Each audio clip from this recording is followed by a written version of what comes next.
नमस्कार, हिंदुस्तान पोस्ट में आपका स्वागत है। और इस समय हमारे साथ एक ऐसी विभूति हैं जिन्होंने पत्रकारिता में 35 वर्षों से अधिक समय व्यतीत किया, एक मार्गदर्शक हैं आज। इसके अलावा उन्होंने कई किताबें लिखी, जैसे सेंटर स्टेज और सारी किताबें हैं। कई लेख उनके प्रकाशित होते रहे नियमित तौर पर, और इस समय केंद्रीय सूचना आयुक्त के पद पर हैं। और इस समय उनका एक नया ग्रंथ आ रहा है जिसका विमोचन स्वतंत्र वीर सावरकर राष्ट्रीय स्मारक में सोमवार को होगा। सर नमस्कार। नमस्कार। वीर सावरकर पर जो आपका नया ग्रंथ है, मैं ग्रंथ इसलिए कह रहा हूँ कि वाकई ये ग्रंथ है जी, जिसके बारे में हमारी नई पीढ़ी, जो हम और हमारे बाद के लोग हैं, उनको जानना आवश्यक है। इसके बारे में हमारे दर्शकों को बताइए। ऐसा है कि आप देखें कि 20 साल का अगर आप रिकॉर्ड देखें तो वीर सावरकर जी पे सदंतर आक्षेप होते रहे। जी सर। माफ़ी मांगी थी, देश का विभाजन उनके वजह से हुआ था,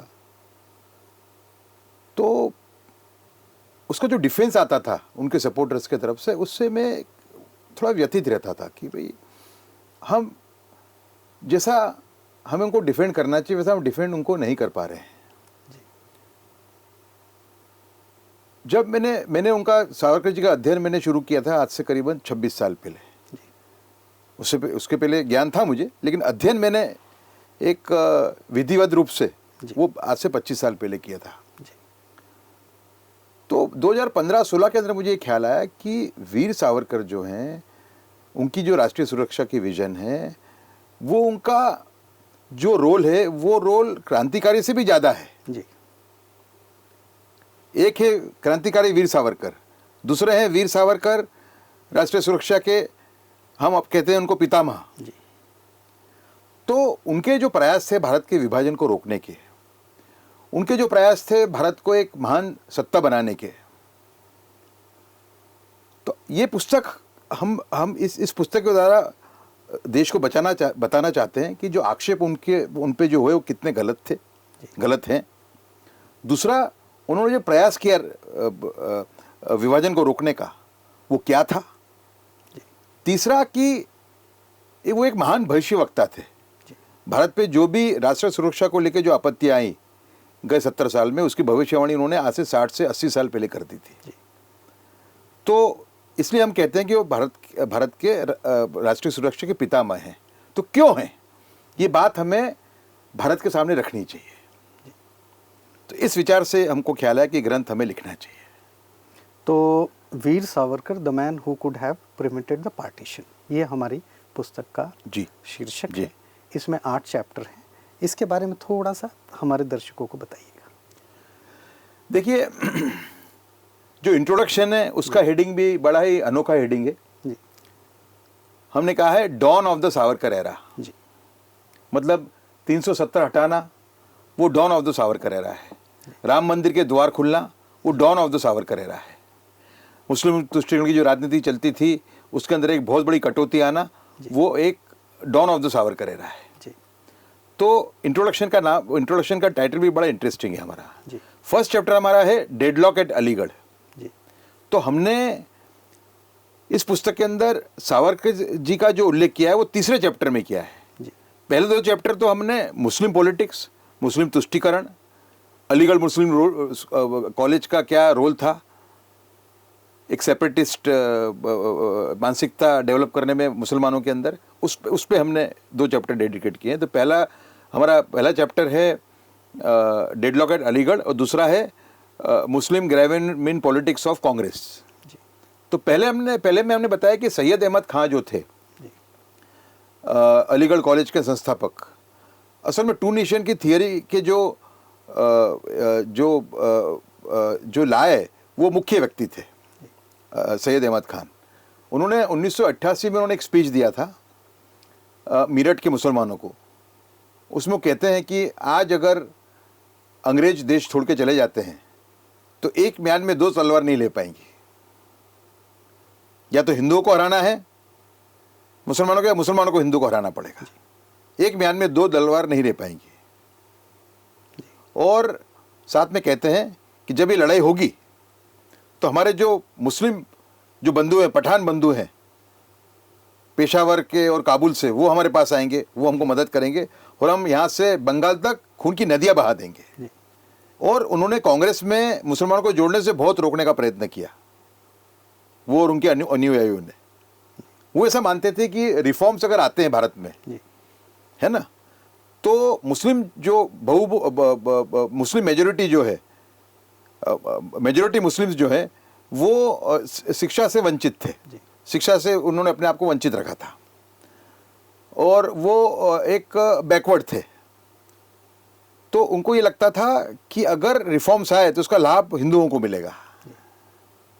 यहाँ तक कि आईसीएस, जब दादाभाई नौरोजी प्रयास कर रहे थे कि आईसीएस में भारतीयों को अनुमति दी जाए आईसीएस बनने की, उस टाइम पे भी उन्होंने विरोध किया था, ये कहते हुए कि अगर आईसीएस का द्वार खुल गया तो इसका लाभ पूरा हिंदुओं को मिलेगा। आप समझे? तो अच्छा, दूसरा हमने उसकी जो बताई, उनकी जो एक मानसिकता, उसमें से एक बाहर आती है, जब वो डोनेशन लेने निकलते थे अलीगढ़ मुस्लिम कॉलेज के लिए हिंदू राजाओं के पास, तो वहाँ हिंदू मुस्लिम एकता की बात करते थे, और जब मुसलमान में जाते थे, मुसलमानों के अंदर, वहाँ बिल्कुल एक अलगतावाद की बात करते थे। तो ये बात पूरी समझाई है हमने, और इस बात को साबित किया है कि अलीगढ़ मुस्लिम जो अलीगढ़ कॉलेज जो है वो सेपरेटिस्ट जो पूरा एजेंडा था उसको सेट करने में उसका एक मुख्य रोल रहा था। जी।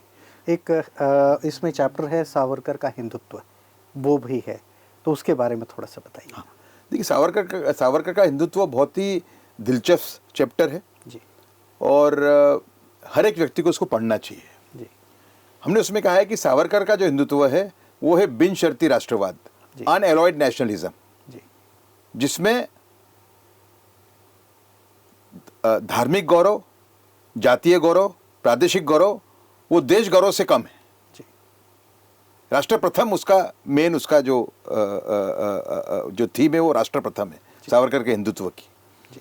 और उसमें हमने बताया कि हमने उसमें 2-3 चीज़ें बताई जिसमें हमने कहा है कि सावरकर का जो परिकल्पना थी भारत की, उसके अंदर सभी जाति सभी धर्मों को समान अधिकार था।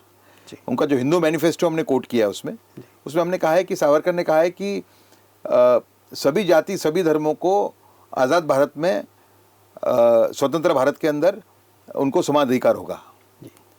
अगर उन धार्मिक अल्पसंख्यक हैं, उनकी पूजा अर्चना में कोई बाधा पैदा करता है तो सरकार उसमें हस्तक्षेप करेगी और उनको प्रोटेक्शन देगी, लेकिन साथ में एक वार्निंग देते हैं कि the nation will not allow creation of a nation within a nation in the name of religious माइनॉरिटीज़म।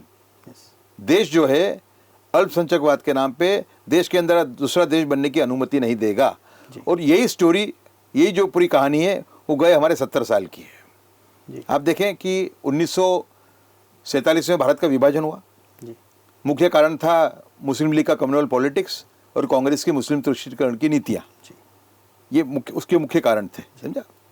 लेकिन 10 साल के अंदर ही 1957 के अंदर पंडित नेहरू ने केरला कांग्रेस को, केरला स्टेट यूनिट कांग्रेस की जो थी, उसको बाध्य किया मुस्लिम लीग के साथ, केरला मुस्लिम लीग के साथ इलेक्टोरल अलायंस करने के लिए।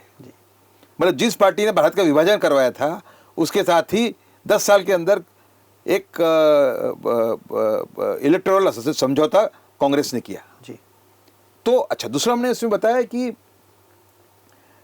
और हमने इसमें काफ़ी सबूत दिए हैं ये प्रूव करने के लिए कि सावरकर का हिंदुत्व जो था वो बिनशर्ती राष्ट्रवाद था। जैसे कि सावरकर 1938 में लाहौर गए, तो लाहौर में उनको पत्रकारों ने पूछा कि आप और जिन्ना देश को धर्म के आधार पर तोड़ने पे क्यों तुले हुए हो। उस टाइम पे सावरकर ने जो जवाब दिया वो उस पर हमें ध्यान देना चाहिए। उन्होंने कहा कि मैं और जिन्ना, आपका सवाल ही गलत है, मैं और जिन्ना एक ही पक्षी वाले पर नहीं है। Jinnah is for more and more concession for Muslims, I am for equal treatment for all. Jinnah जो हैं वो ज़्यादा से ज़्यादा रिहाई मांगते हैं मुसलमानों के लिए हिंदू हकों को हनन करके, जबकि मैं समान अधिकार की लड़ाई लड़ रहा हूँ। फिर जो शिया मुसलमान थे लखनऊ के, उन्होंने 1939 के अंदर एक प्रस्ताव पास किया एक अधिवेशन के अंदर कि कोई भी मुसलमान जो गौ हत्या करेगा, अगर गौ हत्या करेगा तो हिंदू मुस्लिम एकता का विरोधी गिना जाएगा। तो और दूसरा भाग था उस प्रस्ताव का कि अगर हिंदू जुलूस निकालते हैं मस्जिद के पास से तो मुसलमान उसका विरोध नहीं करेंगे। तो सावरकर ने जब ये पढ़ा पेपरों में, तो सावरकर ने उसको वेलकम किया, उसका स्वागत किया प्रस्ताव का, और एक लेटर लिखा शिया के, उनका जो लीडर था उसको, उन्होंने लेटर लिखा कि मैं आपके इस प्रस्ताव का स्वागत करता हूँ, अगर ऐसे प्रस्ताव आते रहे तो जेन्युइन हिंदू मुस्लिम में एकता मुमकिन है, पॉसिबल है। और साथ में एक और ऑफर रखी उन्होंने कहा कि हम हमारी ओर से हिंदू भाइयों को समझाने का प्रयत्न करेंगे कि जानबूझ के जुलूस न निकाले मस्जिदों के पास से। तो वो he was for genuine Hindu Muslim unity, ये आप कह सकते हो। जी, हम अपने शीर्षक की बात करें पुस्तक की, तो वर्तमान परिप्रेक्ष्य में वो कितना योग्य बैठता है? जैसे आप आज इस पद पर हैं, आप इस पद को देखते हुए एक सरकारी जो दस्तावेज हैं उस तक आप पहुँचे, आपके रिसर्च, लंबी रिसर्च है उसकी, वो और ये है जो आपने कहा है the man who could have prevented the partition, उसको कितना जस्टिफाई कर सकते हैं? नहीं, ऐसा है कि ये पूरी जो स्टोरी है सावरकर का प्रयास भारत के विभाजन को रोकने का, ये देश को मालूम ही नहीं है। कुछ सावरकरवादी हैं जिनको मालूम है, बाकी देश को मालूम ही नहीं इसके बारे में। आप देखें कि सावरकर पॉलिटिक्स में 1937 में आए जी। 14 साल के कठोर कारावास और 13 साल के नजर कैद के बाद जब वो आए, उस टाइम पे परिस्थिति क्या थी? जी। कांग्रेस मुस्लिम तुष्टीकरण के रास्ते पे एकदम आगे बढ़ चुकी थी, है ना। 1930 के अंदर मोहम्मद इकबाल, जिसकी कविताएं और नज़में हमारे लोग गाते हैं, ये जाने बिगर कि मोहम्मद इकबाल ने पहली बार पाकिस्तान की परिकल्पना की थी। 1930 का जो अधिवेशन हुआ मुस्लिम लीग का प्रयागराज में, वहाँ पे मोहम्मद इकबाल ने कहा था कि भविष्य के अंदर में आज का Sindh, Punjab, north west frontier province और बलूचिस्तान, यहाँ एक में भविष्य के अंदर एक मुस्लिम राष्ट्र देख रहा हूँ। तो पहली परिकल्पना उन्होंने की थी, है ना। और सिंध प्रांत को 1936 में सिंध को मुंबई प्रांत से अलग किया गया। तो सावरकर जब आए पॉलिटिकल फलक पे, उस टाइम पे उन्होंने भाप लिया था क्या परिस्थिति है। अच्छा, पाकिस्तान नाम, जो रहमत अली चौधरी नाम का जो आदमी जो ऑक्सफोर्ड में पढ़ता था, 1932 में उसने पाकिस्तान नाम को कॉइन किया। तो पाकिस्तान का जो मूवमेंट है उसे 3 व्यक्ति उसमें मुख्य हैं। एक मोहम्मद इकबाल, जिन्होंने पहली बार कहा कि एक अलग राष्ट्र भारत के मुसलमानों को मिलना चाहिए, उनका हक है। दूसरे रहमत अली चौधरी, जिन्होंने पाकिस्तान नाम कॉइन किया 1932 में, और तीसरे थे जिन्ना, जिनने उसको अंजाम दिया। तो सावरकर जब आए पॉलिटिक्स में, तो उनके पास चॉइस थी। सुभाष चंद्र बोस, अच्युतराव पटवर्धन, SM जोशी जैसे जो नेता थे, उन्होंने वीर सावरकर को न्योता दिया कि आप कांग्रेस में आइए। तो सावरकर ने कहा, देखिए, कांग्रेस मुस्लिम तुष्टीकरण के पथ पे इतने आगे बढ़ चुकी है कि उसका वापस आना नामुमकिन है, और भारतवर्ष में मुस्लिम तुष्टीकरण करना और हिंदू हकों का हनन करना, ये देश के साथ धोखाधड़ी है। और इसके लिए उन्होंने कहा था उस टाइम पे, it is better to stand in the last row of patriots than the first row of traitors. मैं देशभक्तों की आखिरी पंक्ति में खड़ा रहना पसंद करूंगा, बजाय ऐसे लोगों की पहली पंक्ति में जो देशभक्ति के नाम पे देश के साथ धोखाधड़ी कर रहे हैं। ठीक है। दूसरा उन्होंने स्लोगन दिया, जो दूसरी उनकी जो बड़ी फेमस उनका स्टेटमेंट है मुसलमानों को संबोधते हुए, कि मुसलमान भाइयों, अगर हिंदुओं के नेता के रूप में उन्होंने स्टेटमेंट दिया था, मुसलमान भाइयों, आप अगर स्वतंत्रता के आंदोलन में जुड़ना चाहते हो तो आपका स्वागत है, मिलके लड़ेंगे। अगर आप नहीं जुड़ना चाहते हो तो भी हम ये लड़ाई लड़ेंगे, और अगर आप इसका विरोध करते हो फिर भी हम ये लड़ाई लड़ेंगे। ये उन्होंने, तो ये सिद्धांत अगर अपनाया होता, फिर आप देखिए उनकी दृष्टि देखिए आप कि कर्नावती के अहमदाबाद के सेशन में वो अध्यक्ष बने हिंदू महासभा के दिसंबर 1937 के अंदर। उसी टाइम पे उन्होंने भविष्यवाणी कर दी थी कि वंदे मातरम को के साथ छेड़छाड़ करेगी कांग्रेस आगे जाके। उस टाइम डिमांड उठ रही थी मुसलमानों की तरफ से कि वंदे मातरम जो है वो एक मूर्ति पूजा है, तो हम वंदे मातरम नहीं गा सकते। तो सावरकर जी ने पहले ही भविष्यवाणी कर दी, तो वैसे ही 8 महीने के बाद हुआ 1938 के अंदर वंदे मातरम के साथ खिलवाड़ हुआ। उसको सिर्फ 2 स्टांजा में लिमिट कर दिया गया मुसलमानों की कट्टरवादी सोच के को संतोषने के लिए, है ना। अच्छा, 1940 में जब मुस्लिम लीग ने जब पाकिस्तान रेजोल्यूशन पास किया, उस टाइम पे भी सावरकर ने कहा कि अगर कांग्रेस की यही नीतियां जारी रही तो हम विभाजन को रोक नहीं पाएंगे, पाकिस्तान बनने से रोक नहीं पाएंगे। उस टाइम पे कांग्रेस के नेताओं ने कहा कि पाकिस्तान का निर्माण हमारी लाशों पे होगा, और सावरकर सही पड़े 7 साल के बाद, और ये सब नेता गलत।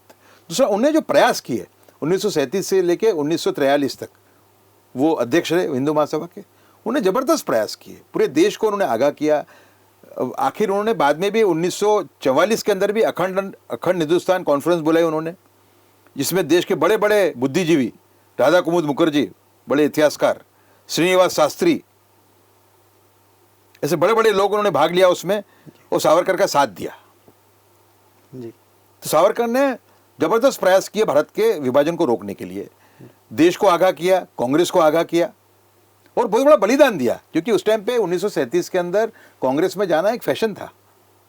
तो अगर वो कांग्रेस में जाते तो ऐसा कोई पद नहीं था जो उनको नहीं मिल सकता था।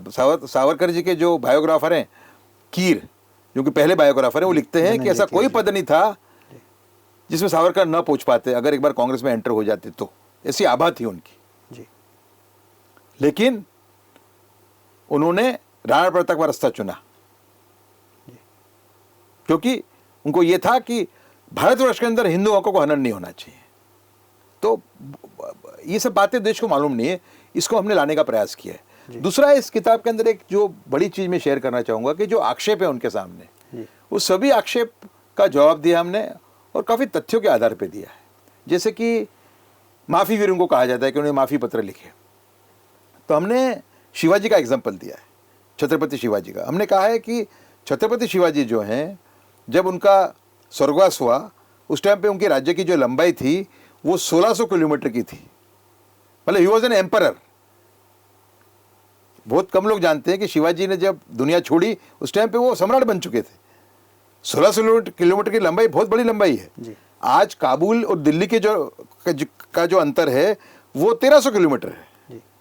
घूर, जहां से मोहम्मद गोरी आया था जिसने मुस्लिम राज कायम किया देश के अंदर, वो घूर का जो अंतर है दिल्ली से वो 1525 किलोमीटर है। ऐसे छत्रपति शिवाजी ने अपनी चाणक्य नीति, अपनी कृष्ण नीति के भाग रूप औरंगजेब को कम से कम 5 माफी पत्र लिखे थे। हर एक माफी पत्र के पीछे एक नीति थी, उनकी चाणक्य नीति थी। वो ऐसा मानते थे कि कट्टरवादी मुसलमानों ने हिंदुओं के साथ बहुत अन्याय किया है ना, और उनके साथ इस टाइप की पॉलिटिक्स खेलना ये बिल्कुल चाणक्य नीति के भाग रूप बिल्कुल जायज़ है, ऐसा वो मानते थे। तो ये 5 जो माफ़ी पत्र थे, उसके बाद में 3 माफ़ी पत्र के लिखने के बाद एक तहनामा हुआ जी, मुगलों का और छत्रपति शिवाजी का, और हर एक तहनामे को उन्होंने तोड़ा जी। हाँ, समझे। दूसरा कि वीर सावरकर ने खुद ने उनकी जो 2 किताबें हैं, माय ट्रांसपोर्टेशन और दूसरी अंडमान के अंधेरे से, इन दोनों किताबों में उल्लेख किया है उन्होंने माफी पत्र का। उन्होंने कहा है कि मैंने लिखे हैं ये, और मैं हमारे जो मेरे सह कैदी थे उनको मैं समझाता था कि भाई यहाँ सड़ने से कोई लाभ नहीं है, हमें बाहर निकल के हमारी जो लड़ाई है उस फिर से शुरू करनी चाहिए। दूसरा, जो रेजिनाल्ड क्रैडॉक नाम का एक जो होम मेंबर था जी, उसने तो पत्र लिखा है कि भाई जेल के नियमों के हिसाब से 5 साल जिसको कठोर कारावास हो जाता है उसको जेल के बाहर जाने की छूट मिलती है, पर ये छूट आप सावरकर को मत देना। अपने अगर सावरकर को छूट दी तो सावरकर के क्रांतिकारी दोस्त पूरे दुनिया में हैं, यूरोप में हैं, वो कोई शिप लेके आएंगे, कोई वाहन लेके आएंगे और सावरकर को यहाँ से भगा के ले जाएंगे। तो ये दूसरा कि उनको मतलब विभाजनकारी कहा जाता है कि उनकी वजह से पाकिस्तान हुआ, ये सरासर गलत थे। पाकिस्तान की परिकल्पना अगर 2 नेशन थियरी के अगर मेन जो व्यक्ति हैं वो हैं सैयद अहमद खान और उसके बाद में है मोहम्मद इकबाल, जी और फिर आते हैं रहमत अली चौधरी और जिन्ना। आप समझे। पर सावरकर का जो स्पीच था 1938 का कर्णावती का, उसको तोड़ा मरोड़ा जाता है। वहाँ पर उन्होंने कहा था कि इस देश के अंदर दो राष्ट्र में देख रहा हूँ, एक हिंदू और एक मुसलमान, क्योंकि मुसलमान जो कम्युनल कैंपेन था मुस्लिम लीग का खूब आगे बढ़ चुका था, ठीक है। तो उसको डिस्क्राइब कर रहे थे और उसको एक बीमारी के रूप में देख रहे थे वो। उन्होंने कहा कि इसका हमको हल ढूंढना पड़ेगा। उन्होंने कहा कि इसका हल है, ये भी कहा उन्होंने। तो वो आधा ही उसको कोट किया जाता है, आप समझे। तो ये जो आक्षेप है उन पे अलग अलग टाइप के, उनका भी बहुत अच्छा जवाब दिया हमने इसके अंदर। कैसे भगत सिंह को कम्युनिस्टों ने हाईजेक कर लिया, उसका हमने एक प्रमाण दिया। इसमें एक प्रयास किया जाता है कि भगत सिंह और सावरकर जी को सामने रखने का प्रयास किया जाता है कि भगत सिंह हंसते हंसते फांसी पे चढ़ गए और सावरकर जी ने माफ़ी मांगी। तो सही बात तो ये है कि भगत सिंह तो सावरकर के भगत थे जी। सावरकर जी को एक बार छुप के मिलने भी आए थे रत्नागिरी में। और सावरकर की जो पहली किताब है 1857 the first war of independence, वो तो किताब पे उन्होंने लेख लिखे हैं। तो ये पूरा जो प्रयास है कम्युनिस्टों का, पैन इस्लामिस्ट का, देखिए इसमें मूल क्या है, इसको हम इस पूरी डिबेट को हम आगे ले गए हैं जी। हम ये कहते हैं कि ये आक्षेप सावरकर पे क्यों करते हैं, इसके लिए करते हैं कि सावरकर जो है भारत की एकता और अखंडता के सबसे बड़े प्रतीक है। उनको मालूम है, हमारे दुश्मनों को मालूम है, हमें नहीं मालूम कि सावरकर जो है वो भारत की राष्ट्रीय सुरक्षा के पितामह है।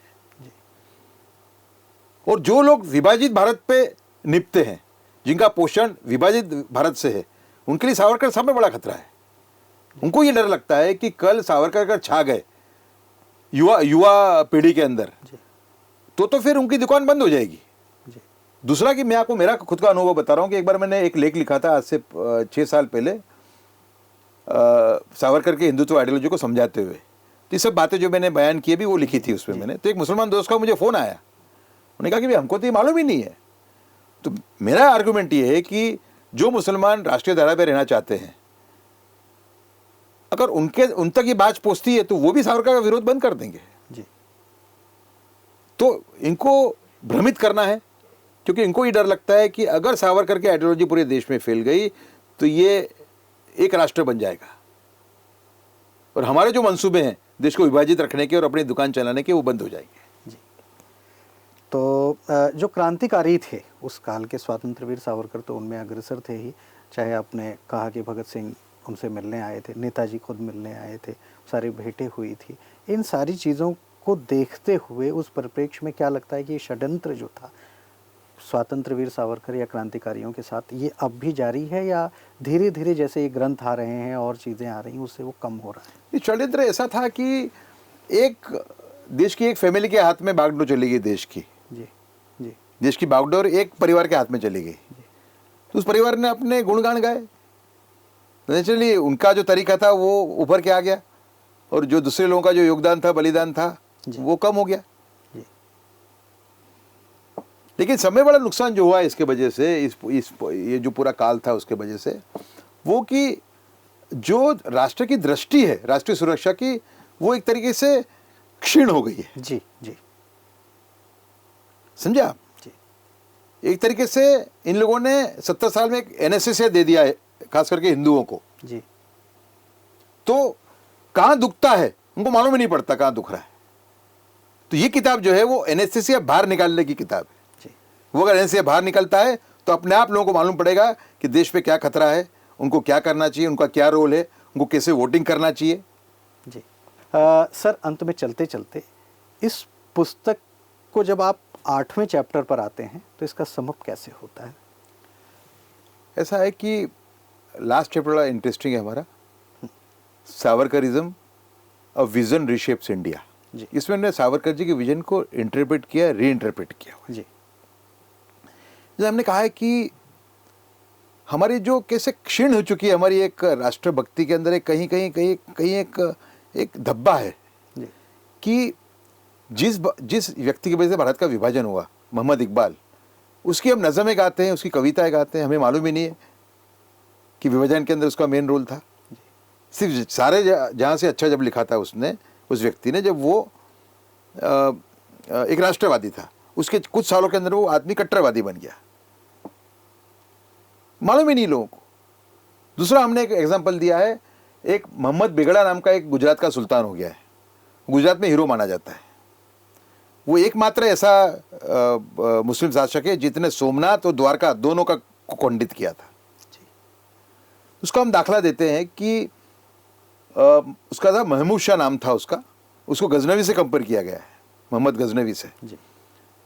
उसने 2 गढ़ जीते थे, जूनागढ़ और पावागढ़। तो पावागढ़ कैसे जीता उसने? पावागढ़ में उस टाइम पे पताई रावल, जय सिंह चौहान नाम के राजा राज करते थे।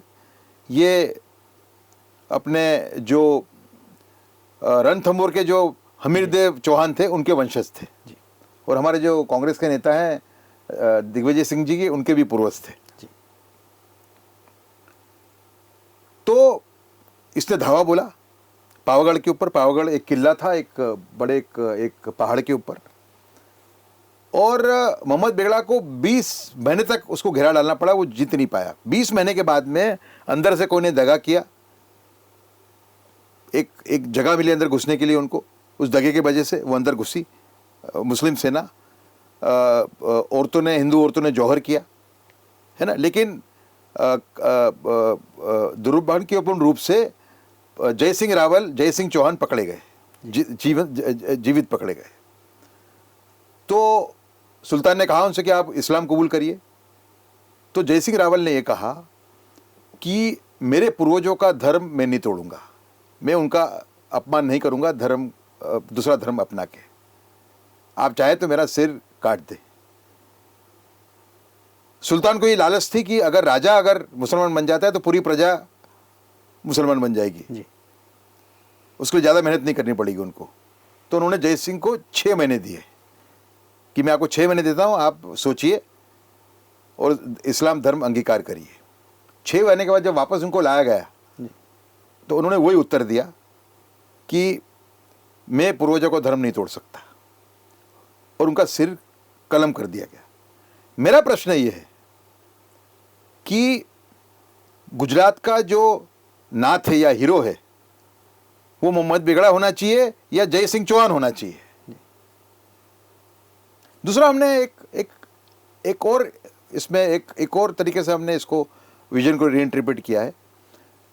आपको ख्याल होगा कि दिल्ली के अंदर खिलजी, अपने तुगलक, लोधी, ऐसे जो क्रूर जो मुस्लिम सुल्तान थे उनके नाम पे रोड है वहाँ पे। हमने कहा है कि ये रोड जो राष्ट्रभक्त मुसलमान हो गए उनके नाम पे क्यों नहीं रख सकते?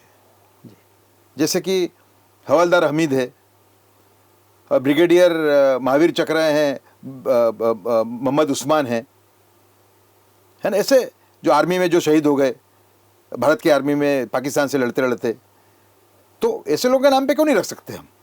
ये हमने उसको एक तरीके से रीइंटरप्रेट किया है। दूसरा, हमने इसका जो एंडिंग है बड़ा एक अनोखा टाइप का एंडिंग है जी। एक जेडी जोगलेकर नाम के बहुत बड़े लेखक हो गए और सावरकर जी के एक्सपर्ट थे। सावरकर जी के विचारों पे उनकी एक्सपर्टाइज थी। जब सावरकर जी का स्वर्गवास हुआ उस टाइम पे उन्होंने एक लेख लिखा जिसमें सावरकर कितने बड़े व्यक्ति थे, महापुरुष थे, उसका पूरा उन्होंने वर्णन किया। पर अंत में उन्होंने कहा, a prophet died in wilderness. हमने इसमें लिखा है कि in his agony Joglekar forgot one golden principle, कि जो सत्य है उसको समाज के सामने आना ही है, भले उसको 100 साल लग जाए, 200 साल लग जाए। और उसमें हमने गौतम बुद्ध का उसमें हमने एक उदाहरण दिया है कि गौतम बुद्ध का जब निर्वाण हुआ उसके बाद 200 साल तक गौतम बुद्ध को कोई नहीं जानता था। सम्राट अशोक आए, उन्हें बौद्ध धर्म अंगीकार किया, उसका प्रचार किया, और आज बौद्ध धर्म दुनिया का 4था सबसे बड़ा धर्म है। और हमने अंत में कहा है कि Savarkar era is arrived. Sir, Hindustan post में आए आपका बहुत बहुत धन्यवाद। नमस्कार। नमस्कार।